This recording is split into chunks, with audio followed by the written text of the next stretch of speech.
Un jour, dans un petit poulailler reculé, un serpent surgit de l'ombre et mordit un jeune poulet. Le venin se propagea immédiatement dans son corps, brûlant ses veines, paralysant ses muscles, et plongeant son esprit dans une confusion totale. Désorienté, tremblant, souffrant. Le poulet retourna vers le poulailler, cherchant refuge, chaleur et réconfort auprès de ceux qu'il considérait comme sa famille. Mais lorsqu'il franchit l'entrée, les autres poules reculèrent brusquement. Elles le regardaient avec peur. Elles murmuraient. Le poison pourrait se transmettre, éloigne-toi, tu es dangereux. Alors au lieu de l'aider, elles le chassèrent. Elles claquèrent des ailes. Elles crièrent pour le repousser. Blessé, brisé, rejeté. Le poulet partit, en boitant, le cœur plus lourd que la morsure. Ses larmes n'étaient pas dues à la douleur du venin, mais à l'abandon de ceux en qui il avait le plus confiance. Seul, fiévreux, la jambe paralysée. Il s'éloigna du poulailler, pas après pas, chaque mètre lui arrachait une larme. Derrière lui, les poules restaient groupées, observant son ombre se réduire, jusqu'à disparaître à l'horizon. Certaines disaient « Laisse-le. Il va mourir loin d'ici. » D'autres attendaient même de voir des corbeaux voler au-dessus de sa dépouille. Le temps passa. Et un jour, un colibri arriva au poulailler. Essoufflé, il annonça une nouvelle incroyable.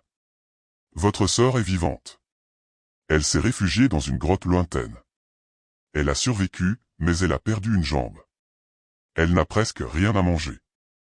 Et elle a besoin de vous. » Un silence lourd s'installa. Puis les excuses commencèrent. Je dois pondre des œufs. Je dois chercher du maïs. Je dois m'occuper de mes poussins. Chacun trouvait une raison pour ne pas y aller. Personne ne voulait marcher pour elle. Personne n'était prêt à se salir les ailes. Le colibri, déçu, repartit seul vers la grotte. Les jours passèrent encore. Puis le colibri revint, cette fois le regard brisé. Votre sœur est morte. Elle est partie seule. Sans personne pour l'aider. Sans personne pour l'enterrer. Cette phrase tomba dans le poulailler comme un éclair. Les poules restèrent figées. Certaines laissèrent tomber le maïs qu'elles portaient. D'autres cessèrent de pondre. Même les mères oublièrent un instant leurs poussins. La culpabilité brûlait plus fort que le venin du serpent. Une douleur profonde, plus violente que la peur qu'elles avaient eue. Un regret qui piquait l'âme. Toutes posèrent la même question. Pourquoi n'avons-nous rien fait plus tôt? Prises par le remords, elles décidèrent toutes de marcher jusqu'à la grotte. Elles parcoururent une longue distance, malgré la fatigue et la chaleur. Mais quand elles arrivèrent, il était trop tard. Au fond de la grotte, elles trouvèrent un petit morceau de papier, écrit avec l'aide du colibri. Une lettre. Les derniers mots du poulet abandonné.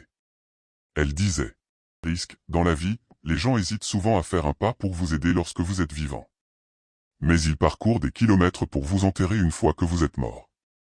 Et la plupart des larmes versées aux funérailles ne viennent pas de la douleur, mais du regret. » Les poules baissèrent la tête. Le silence de la grotte était plus lourd que la mort elle-même.